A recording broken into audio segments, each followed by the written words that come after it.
আজকে এই মহতী সভায় আমি সভাপতিত্ব করার জন্য আমাদের দলের রাজ্য তৃণমূল কংগ্রেসের সভাপতি সাংসদ সুব্রত বক্সির নাম প্রস্তাব করছি।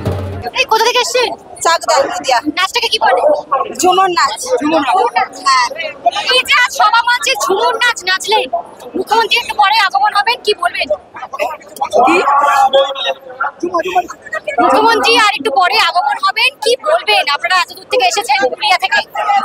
আমরা যেটা আর কি নিচে পড়ে রয়েছে, যাতে আমরা একটু সুযোগ সুবিধা পাই, সেই জন্য আর কি আমরা আরো এগিয়ে আসলাম, যেন আগামী দিন আমরা আগাতে পারি বা গরিবের মুখে যাতে অন্ন তুলে দেয়। সুযোগ সুবিধার কথা বলছেন। কি সুযোগ সুবিধা বলতে, আমরা যে এখন চাষবাসে আমরা গরিব মানুষ, তা আমাদের হচ্ছে জনের দাম হচ্ছে 250 টাকা। সে থেকে আমাদের ছেলে মেয়েদের পড়াশোনার খরচা, স্কুল খরচা, এইগুলো আমাদের খুব অসুবিধা হচ্ছে চালাতে। এই জন্য যাতে মানে যদি একটু আমাদের দিকে হাত বাড়ে তাহলে আমাদের একটু সার পায়। দাদা বলছি কি, আমরা তো গরিব মানুষ, জন কেটে খাই। আমরা যদি সরকার থেকে কিছু সাহায্য পাই তাহলে আমাদের সুবিধা হবে, তার জন্যই আমাদের এখানে আসা। আশা রাখছেন মুখ্যমন্ত্রী সভাস্থল থেকে আপনাদের জন্য কোনো বক্তব্য রাখবেন, কোনো ঘোষণা করবেন? আমরা বক্তব্য রাখছি কি, আমরা কি পারবো?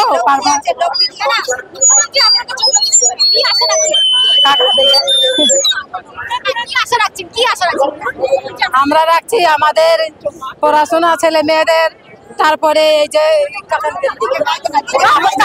আমাদের আদিবাসীদের ডেভেলপমেন্ট চাই। আমরা আদিবাসী, আমাদের নাচ হচ্ছে ঝুমুর নাচ। আমরা আদিবাসীরা পিছিয়ে পড়া ব্যাকওয়ার্ড জাতির লোক, আমরা এসছি আমাদের নাচের মাধ্যমে দিদির কাছে আহ্বান জানাচ্ছি যাতে আমরা আমাদের আদিবাসীদের ডেভেলপমেন্ট আমরা কিছু সহযোগিতা পাই। ঠিক আছে? মহিলা হয়ে কি কি প্রকল্প এখনো পর্যন্ত পেয়েছে?